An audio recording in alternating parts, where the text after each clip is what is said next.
A monster wreck, 10 freight cars and engine piled in a heap at 6th Street crossing. A miracle that no one was injured or killed. Crews jumped to safety.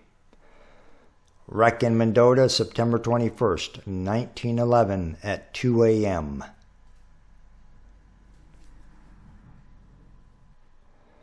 In the Mendota Reporter, dated Friday, September 22nd, 1911, this is what it said about the wreck. 10 freight cars and engine piled in a heap at 6th Street crossing. A miracle that no one was injured or killed. Crews jumped to safety. Probably the worst railroad wreck in point of appearance, in which fortunately no one was injured, occurred in a blinding rainstorm at 6th Street crossing in the city yesterday morning about 2 o'clock. A coupling broke on a northbound merchandise train of the Illinois Central, about 2 miles north of Mendota, and 20 cars flying down the steep grade crashed into the engine of a northbound Chicago, Milwaukee, and St. Paul train at 6th Street crossing, piling up 10 cars in a wreckage 25 feet high. The Milwaukee engine was totally smashed. The Illinois Central train, extra merchandise train number 1615, was in charge of conductor P. McClurg and R.E. Barlow as flagman.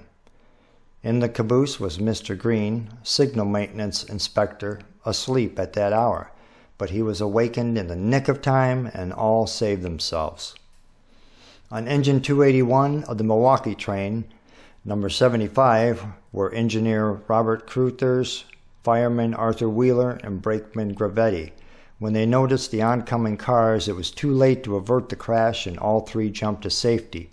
8 of the wrecked cars contained sugar, coffee, and bananas, while the other 2 contained oil, one being a tank car. The tracks were literally plastered with bananas and sugar, and many a regret was heard from bystanders in the morning on the waste of sugar, which at present is such a costly necessity to the householder. In view of the danger of fire and the wreck, doubly great on account of the oil, the fire department was called out, but the pouring rain served the purpose. Toward morning, however, fire started and the department was again called about 5:30 and promptly squelched it. The work of clearing away the wreckage, which barricaded all the tracks of the Central and the Milwaukee and the West Main track of the Q, began early in the morning and was eagerly watched by an ever-increasing multitude. Later, an Illinois Central and a Burlington wrecker arrived, and the work was rapidly pushed until toward evening the tracks were clear once more for the regular traffic. The signal system had also been badly torn and damaged. Meanwhile, Illinois Central and Milwaukee trains used the Burlington tracks to pass the blockade.